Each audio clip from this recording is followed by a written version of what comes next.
Hi friends, this is Vincent. நம்ம சேனலுக்கு உங்களை அன்புடன் வரவேற்கிறேன். நம்ம சேனல் வந்து பார்த்தீங்கன்னா 11க்காக நிறைய இம்பார்ட்டன்ட் கொஸ்டின்ஸ் வந்து நம்ம சேனல் அப்லோட் பண்ணியிருக்கோம். கடைசி எக்ஸாம் நீங்கள் எழுத போகிறீங்க. இந்த எக்ஸாமுக்கு முன்னாடி நாம் அடுத்த வருஷம் வந்து பார்த்தீங்கன்னா 12க்காக நிறைய வீடியோஸ் உங்களுக்காக நம்ம கொடுத்துட்டே இருப்போம். நம்ம சேனலில் போடக்கூடிய வீடியோஸ் எல்லாமே உங்களுக்கு உடனே வேணும்னு நினச்சிங்க அப்படின்னா நம்ம சேனலோட வாட்ஸ்அப் குரூப்பில் கண்டிப்பாக ஜாயின் பண்ணுங்க. வாட்ஸ்அப் குரூப்போட லிங்க் டிஸ்கிரிப்ஷன் பாக்ஸில் இருக்குது. இப்போ நம்ம பார்க்க போகிற வீடியோ வந்து பார்த்தீங்க அப்படின்னா ரொம்ப ஒரு முக்கியமான வீடியோ. இந்த கொஸ்டின் பேப்பர்லேருந்து நிறைய என்னாச்சு பார்த்தீங்கன்னா நாளைக்கு எக்ஸாமில் நமக்கு வர்றதுக்கு வாய்ப்புகள் 100% இருக்குது. ஏன்னா நீங்கள் பழைய கொஸ்டின் பேப்பர்ஸ் வச்சு நீங்கள் ப்ரிப்பேர் பண்ணும்போது முக்கியமாக சப்ளிமெண்ட்ரி எக்ஸாம்லேருந்து என்ன பண்ணுறாங்கன்னா நிறையா நமக்கு கேட்குறாங்க. நம்ம சேனலோட ஃபாலோவர்ஸ் நல்லாவே தெரிஞ்சிருக்கும். அதாவது நம்ம மேக்ஸுக்கும் இதே மாதிரி ஒரு கொஸ்டின் பேப்பர் அப்லோட் பண்ணோம். அதில் 5 மார்க்ஸ் எல்லாமே வந்து பார்த்திங்கன்னா நாம் அப்லோட் பண்ணதுலேருந்து கேட்டிருக்காங்க. சரியா? இப்போ ஃபஸ்ட்டு நீங்கள் என்ன பண்ணுங்கன்னா 1 மார்க்ஸ் பாருங்கள். 1 மார்க்ஸ் நல்லபடியாக நீங்கள் ப்ரிப்பேர் பண்ணியிருப்பீங்கன்னு நான் நினைக்கிறேன். இந்த 1 மார்க்ஸுக்கு ஆன்சர்ஸ் வந்து தெரியுதா இல்லையா அப்படிங்கிறத நீங்கள் என்ன பண்ணலாம்னு பார்த்தா கமெண்ட் பாக்ஸில் சொல்லலாம். எவ்வளோ 1 மார்க்ஸ் வந்து பார்த்திங்கன்னா உங்களுக்கு தெரிஞ்சிருக்கு அப்படிங்கிறது நீங்கள் என்னென்னு பாருங்கள். ரொம்ப முக்கியமான விஷயம் என்னன்னு சொல்லி பார்த்தீங்க அப்படின்னா, அதாவது நமக்கு புக் பேக்கில் இருக்கக்கூடிய ஒன்வேர்ட்ஸ் வந்து எப்படி இருந்தாலும் 15க்கு ஒரு 13 ஒன்வேர்ட் புக் பேக்கில் இருக்க ஒன்வேர்ட் கேட்பாங்க. அதாவது ஆப்ஷன்ஸை சஃபல் பண்ணி கொடுத்துட்றாங்க. அது நல்லாவே உங்களுக்கு தெரிஞ்சிருக்கும். அதனால் ஒன்வேர்ட்ஸ் வந்து புக் பேக் ஒன்வேர்ட்ஸ் நீங்கள் ப்ரிப்பேர் பண்ணும்போது நல்லபடியாக ஆன்சர்ஸை என்னன்னு பார்த்தா தெளிவாக நீங்கள் பார்த்துங்க. ஏன்னா ஆப்ஷன்ஸை சஃபல் பண்ணி கொடுக்கும்போது பசங்களுக்கு கொஞ்சம் கஷ்டமாக இருக்குது அப்படின்னு சொல்லி நமக்கே என்னன்னு போது நிறையா பசங்க ஃபீட்பேக்கில் சொல்லியிருக்கிறாங்க. சரியா? அதனால் நீங்கள் ஒன் வேர்டை சரியாக தெளிவாக என்ன பண்ணுங்கன்னு பார்த்தீங்கன்னா நீங்கள் ப்ரிப்பேர் பண்ணுங்கள். கண்டிப்பாக அது வந்து உங்களுக்கு மிஸ்டேக் இல்லாமல் எழுதுறதுக்கு வாய்ப்பாக அமையும். சரியா? 15 ஒன் வேர்டு பார்த்துட்டீங்க.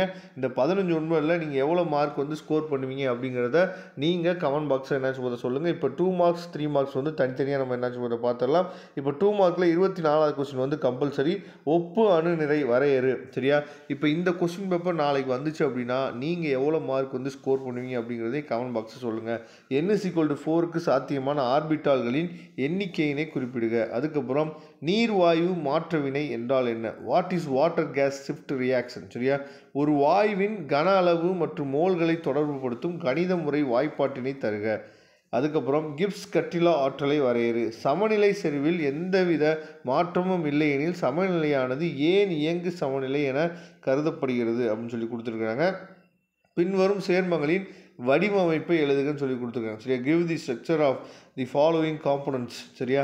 அதுக்கப்புறம் 23வது கொஸ்டின் வந்து பார்த்திங்கன்னா ஒரு சேர்மத்தின் அதாவது அரோமேட்டிக் தன்மையை ஹகல் விதிப்படி எவ்வாறு தீர்மானிக்கலாம் அப்படின்னு சொல்லி கொடுத்துருக்காங்க. பின்வரும் வினைகளை நிறைவு செய்க. இதே பின்வரும் வினைகளை அதாவது கம்ப்ளீட் தி ஃபாலோவிங் ரியாக்ஷன் தான் நமக்கு 12லேயும் கேட்க போகிறாங்க. சரியா? ஆனால் 11லேயே நல்லபடியாக நீங்கள் பார்த்துங்க. ஏன்னா கம்பல்சரியில் வேறு கேட்டிருக்காங்க. நமக்கு கம்பல்சரி கொஸ்டின்ஸ் வந்து ஒன்று ஐபாக் நேம் இல்லைன்னா வந்து பார்த்திங்கன்னா இந்த கொஸ்டின்ஸ் வந்து வர்றதுக்கு வாய்ப்புகள் அதிகமாக இருக்குது. சரியா? இப்போ 3 மார்க் கொஸ்டின்ஸ் வந்து பார்க்கலாம். பின்வருவனவற்றின் எளிய விகித வாய்ப்பாடுகள் என்ன? சரியா? அதாவது தேனில் உள்ள ப்ரொக்ராடாஸ், அதுக்கப்புறம் தேநீர் மற்றும் குழம்பியில் உள்ள காப்பைன். சரியா? இதை பார்த்துங்க. அதுக்கப்புறம் ஹேலஜன் ஆக்சிஜனேற்ற செயல்படுவது ஏன்? சரியா?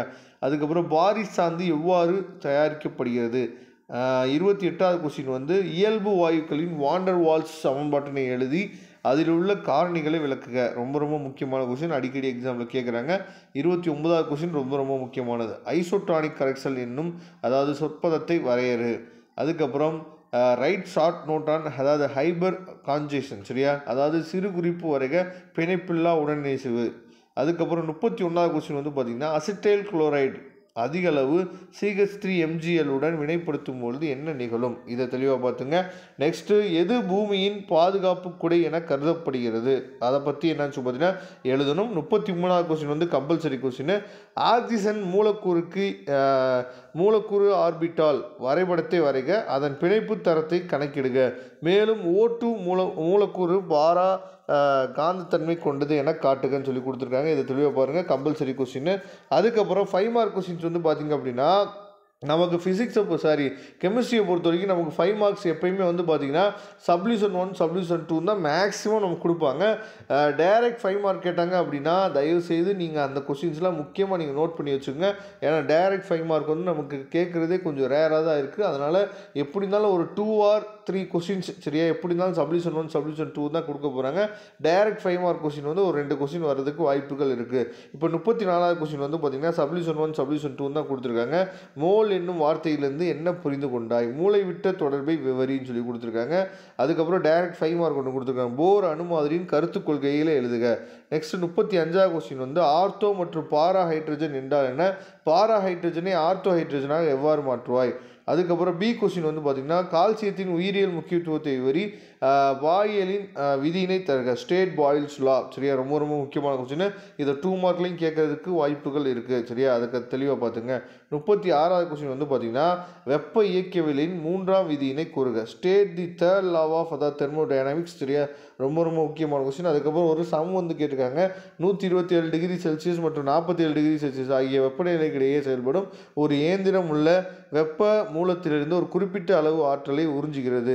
உராய்வின் மூலம் எந்த ஆற்றல் இழப்பு இல்லாத நிலையில் இயந்திரத்தின் அதிகபட்ச சதவீத இயக்கத்திறனை கணக்கிடுங்கன்னு சொல்லி கொடுத்துருக்காங்க. இதை தெளிவாக பார்த்துங்க. அதுக்கப்புறம் பி கொஸ்டின் வந்து டைரக்ட் 5 மார்க்கு. இந்த கேபி மற்றும் கேசிக்கு பொதுவான சமன்பாட்டை வருவி ரொம்ப ரொம்ப ஈஸி தான். நல்லா தெளிவாக நீங்கள் பார்த்துங்க. கண்டிப்பாக நமக்கு எக்ஸாமில் இந்த கேபி கேசி வந்து கேட்கறதுக்கு வாய்ப்புகள் அதிகம். சரி, அடுத்து 37வது கொஸ்டின் வந்து பார்த்தீங்கன்னா கரைதிறன் மீதான அழுத்தத்தின் விளைவை விளக்குக. இருமுனை திறப்புத்திறன் என்றால் என்ன? சரியா, அதுக்கப்புறம் பி கொஸ்டின் வந்து பார்த்தீங்கன்னா கேரியஸ் முறையில் கரிம சேர்மங்களில் உள்ள ஹாலஜன்களை எடையறியும் முறையின் தத்துவத்தினை விளக்குகன்னு சொல்லி கொடுத்துருக்காங்க. ரொம்ப முக்கியமான கொஸ்டின். 38வது கொஸ்டின் வந்து எலக்ட்ரோமெரிக் விளைவினை விளக்குக.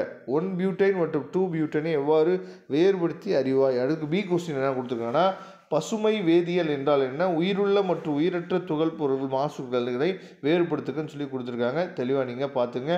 இந்த கொஸ்டின்ஸ்லேருந்து நாளைக்கு நமக்கு நிறைய கொஸ்டின்ஸ் வந்து வரதுக்கு வாய்ப்புகள் அதிகம்.